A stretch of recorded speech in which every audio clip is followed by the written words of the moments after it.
ઝાલોદ આમ આદમી પાર્ટી દ્વારા ભરૂચ જિલ્લાના ઝઘડિયાની બાળકી પર થયેલ દુષ્કર્મ બાદ મોતને લઈ ભાજપ પર સાધ્ય નિશાન.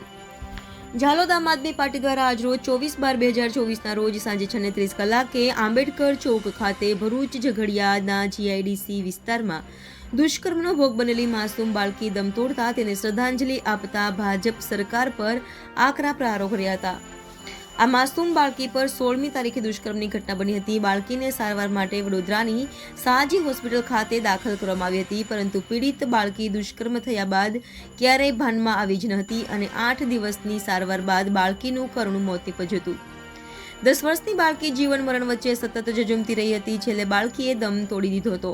પોલીસ દ્વારા 17 તારીખે આરોપીને ઝડપી પાડી 5 દિવસના રિમાન્ડ મેળવ્યા હતા. ત્યારબાદ રિમાન્ડ પૂરા થતા 23 તારીખે પોલીસ દ્વારા વધુ તપાસ માટે 7 દિવસના રિમાન્ડ લીધા હતા, પરંતુ આરોપીને સજા મળે તે પહેલા માસૂમ બાળકીનું મોત થતા ઝાલોદ નગરની આમ આદમી પાર્ટી દ્વારા બાળકીને ન્યાય મળે તે માટે આંબેડકર ચોક ખાતે મીણબત્તી જલાવી શ્રદ્ધાંજલિ અર્પી હતી. તેમજ આમ આદમી પાર્ટીના કાર્યકર્તા દ્વારા ભાજપ પર આકરા પ્રહારો કરવામાં આવ્યા હતા.